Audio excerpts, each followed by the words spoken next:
You know, there's something truly special about having a dog. They bring joy, companionship, and a certain level of chaos that you never knew you needed in your life. But let me tell you, my dog, Rufus, takes that chaos to a whole new level, especially when it comes to guests.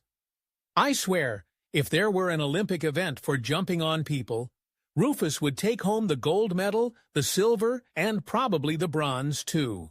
Picture this. I've invited a few friends over for a cozy dinner. I'm feeling all Martha Stewart about it. Table set, candles lit, the aroma of my famous lasagna wafting through the air. I'm practically a culinary goddess. And then there's Rufus, my four-legged tornado of fur and enthusiasm. As soon as the doorbell rings, I can see the excitement in his eyes. It's like he's just been told that the world's biggest tennis ball is waiting for him outside. Now you'd think I'd have trained him to sit calmly or, at the very least, to greet guests in a civilized manner. But no, Rufus has his own agenda. He's never met a stranger he didn't want to tackle. As the door swings open, it's like a scene out of a cartoon. My friends barely have time to say hello before Rufus launches himself at them like he's a furry missile. I can hear the squeals of surprise as he goes airborne, his tail wagging like a helicopter blade.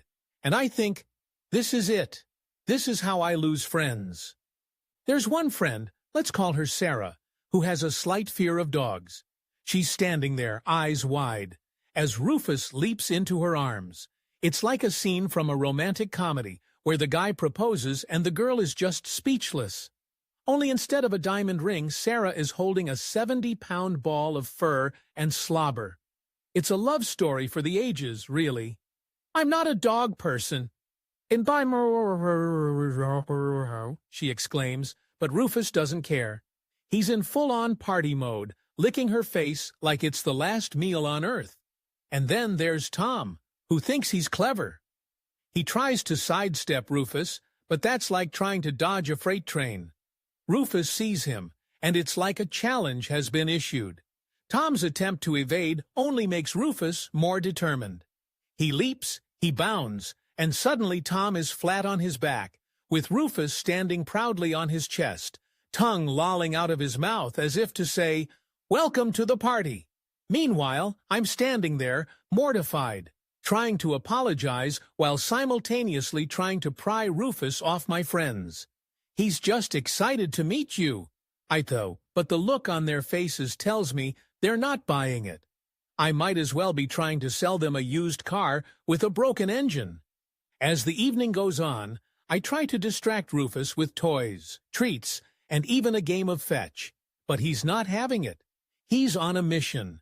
And that mission is to jump on every single person in the room. It's like he's conducting a social experiment to see how many people he can overwhelm with love and fur. By the end of the night, my friends are covered in dog hair. And I'm pretty sure Sarah is reconsidering her stance on dogs. So what have I learned from this experience? Well, I've learned that hosting a gathering with Rufus is a bit like trying to herd cats. Impossible. And slightly insane.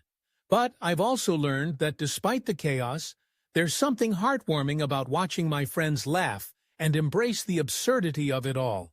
Maybe it's not just about the perfect dinner or the flawless evening. It's about the memories we create, even if they involve a dog jumping on everyone like he's some sort of furry ambassador of joy. And honestly, who wouldn't want that?